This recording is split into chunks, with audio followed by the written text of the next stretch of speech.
Dua pelinggih pura dalam Desa Rangdu Kecamatan Seririt terbakar Rabu 13 Oktober. Dua pelinggih yang terbakar itu adalah gedong pura.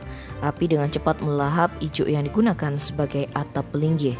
Peristiwa itu terjadi saat bendesa adat Rangdu dan beberapa warga datang ke pura dalam untuk merencanakan melaspas pelinggih yang berada di Jabe Tengah Pura Dalam.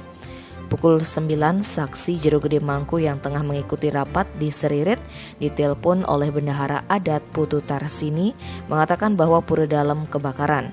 Selanjutnya saksi melalui Babin Kantimas meminta bantuan untuk mendatangkan pemadam sehingga pukul 11:30 WITA api bisa dipadamkan.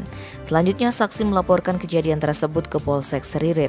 Kasubag Humas Polres Buleleng Ibtu Gede Sumarjaya menerangkan dari hasil keterangan saksi-saksi dan pengecekan serta olah TKP diduga penyebab kebakaran berasal dari percikan api semak-semak tanah milik warga yang saat itu terbakar.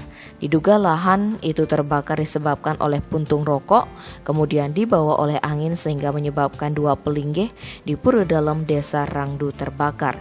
Sementara itu, perbekal Desa Rangdu, Made Gargita Yadnya, enggan berkomentar banyak. Kasus ini pun diserahkan kepada polisi untuk penyelidikan lebih lanjut. Tim Bali Express melaporkan.